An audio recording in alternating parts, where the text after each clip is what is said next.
I also have Ms. Golden, a student, a representative from the board. The first district has one of the largest disparities in life expectancy in the entire nation. From one part of the city of Chicago to the other, and that encompasses my district is 30 years difference in life expectancy. We've got 5 safety net hospitals on the south side of Chicago. This Medicaid cut is extremely detrimental. There's student homelessness, hunger in the heart of the city of Chicago. So the SNAP cuts is something that hits home. The thoughts of Medicaid cuts extremely hurt, will put hospitals out of business, as well as the federal health care centers. Those will be all the chopping blocks, and so there's a lot of angst is happening.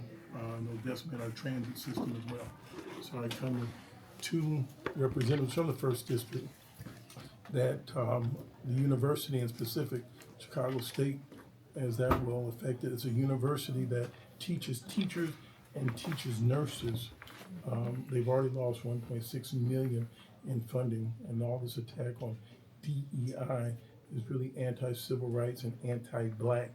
I think we should call it for what it is. We can't get around it. And this disproportionate is taking out generals in the armed services, it's taking out classrooms, it's taking out nursery schools that have a program that had a grant to educate young black baby boys and girls just because they were called black in the grant.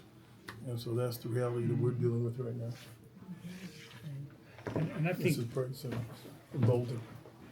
Yeah, so what I want to share is that since 2018, the number of African Americans receiving college degrees decreased by 37% in Illinois. So before COVID, it had decreased to 27%. After COVID, the number of African Americans going to college, obtaining college degrees, decreased by 37%. And what's so important about Chicago State University being here, and thank you so much to Congressman Jackson for having us here, is recognizing the ways in which predominantly black universities are impacting the success of students. With Chicago State University, we focus on the least. We focus on students that are in schools that are tier 1 schools. You hear tier 1, you'll think that they're the better schools.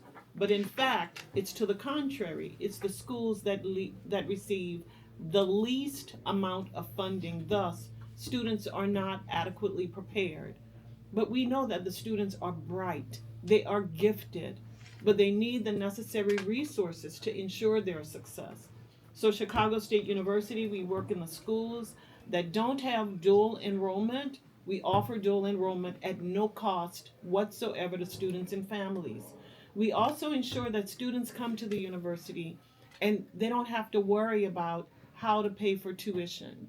We also make sure we have childcare because among our undergraduate students, the average age is 29. However, under the current administration, to Congressman Jackson's point, we've already lost $1.6 million. The programs most impacted is our College of Education, where we educate teachers to work in our schools.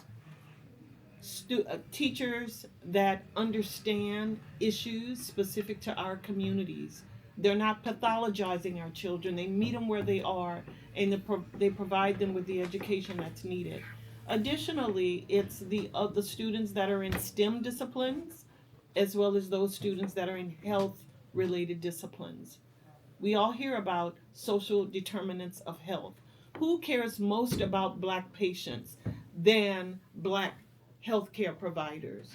And so when we're losing our money, when we are unable to acquire additional resources, when we're even afraid that the resources that we have will disappear, it impacts our behavior.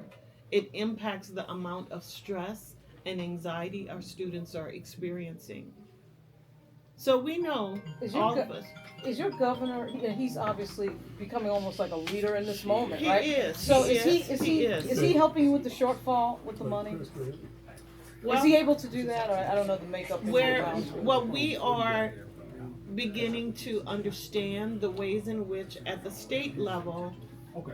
the way the state will help Right. to advance the education of students at a PBI where Right. resources are being taken away. Right. We have yet to fully realize the ways in which he will do that. Okay. But he is committed. He is among the governors Right. that is committed. Right. I'm just curious. Okay. Yeah. Congressman Jackson, so you're attending, obviously you have guests. Yes. You're attending the speech. Yes, I am. And Congressman Bell, you attending the speech? Yeah, we have Okay. a guest here. We were just like polling everybody as they came in, Oh, you know, and so I have a frivolous question and then I have a semi-serious question for the two members here. And then following your second question, I Yeah. think we have Right, to wrap. yeah, I guess we're at 3 o'clock. So the frivolous question is, has the CBC just generally agreed to wear all black tonight? Because I noticed a lot of the members came in wearing black.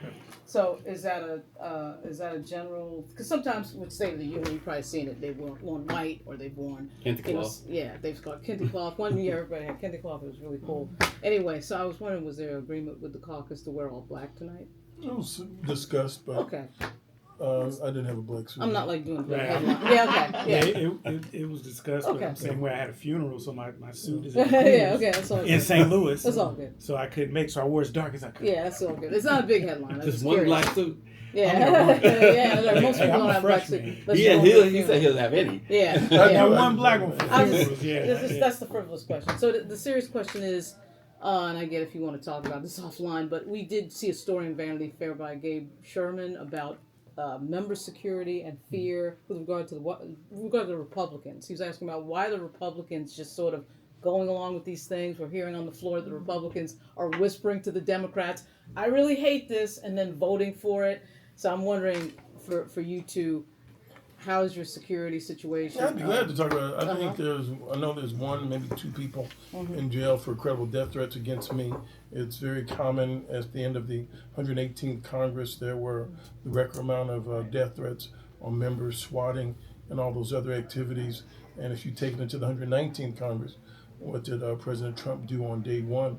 January 20th, I was here as well for the inauguration. It felt more like being jailed. There were 32 miles of fencing, caging around here. And one of the things he did in his 78 executive orders was to fully pardon those insurrectionists of January 6th. And in that, January 20th, by January 21st, you could see in the chamber, in the visitors gallery, Oath Keepers and Proud Boys. Just 4 years ago when they couldn't come in, now they had returned. And I'm talking to many of the officers, and their phones and emails are going off saying from the Bureau of Prisons, the person that you testified against has now been released. So it was a very humiliating day for many officers. So yes, I do think, how else do you justify the senator from Iowa that had been a victim of sexual assault voting for someone to go to the Department of Defense that's being accused of sexual assault? How do you see a senator from Louisiana, a medical doctor, voting for someone that he knows is against vaccination? So yeah, their votes aren't making sense unless you put fear in it. So I do believe a lot of them are being here fearfully. And also in that return to that day for the inauguration, Mr. Trump, I believe, made a veiled threat. He went in his inaugural address and says, "We have a slim majority, but we're going to stick together. We're going to stick together." And I had a chill as I looked around the room. So yes, I do think there are many people that are being threatened. Okay, Congressman, thank you so much. Do you have any comment or Yeah, no? I'll say this real quick, because I think it's an excellent question, and there's a broader point that there are consequences, there's a cost, there's a tax to this chaos. I mean, I call it the Trump chaos tax. Is that when you cut federal workers' jobs, we're talking about working families who can't now pay their mortgage. That's a tax. Oh, absolutely. And also, they're going to also sue because they have legal rights. That costs us money. That's a tax. But also, just that whole idea of security, tying this back to your question, and the decency that Congressman Figures talked about. That is this Trump chaos tax that we're all experiencing. Even not just the cost of food, because these tariffs are going to drive up the cost of everything, but also just the psychological things of not being able to keep up with what they're doing. The stress And and organizations that are stressed, that are doing great work, that is a tax. That costs us money. And so this Trump chaos tax is something we gotta push back and fight back against. And it starts with we gotta get the majority. Because people wanna know what we're doing. Well, guess what? We're doing everything that we can with the tools that we have at our behest. But being out of minority, we can't file suit. We can't subpoena. But if we're in the majority, that's a whole different ball game. And so I couldn't agree. And Congressman, if I can add one last point, is yesterday I went with Congresswoman Maxine Waters, the ranking member of Financial Services that oversees the HUD and the housing budget. We went to the Department of HUD. She wanted to deliver a letter to Secretary Turner. There were better than 11 congressional members and a United States Senator. We could not enter the Department of Housing and Urban Development. We could not enter. Congressman Stephen Horsford was there. And as a member of Congress on financial services, he wanted to enter, and he was very adamant about his right to enter the building. I personally saw an officer from there give him a hand chuck and physically push him out. So yes, there are threats, and they are weaponizing even officers around here against members of Congress, and we can't even go into the same buildings that we oversee, that we appropriate money to. So yes, this is a very dangerous environment. Thanks. Thank you. Congressman, thank you so much.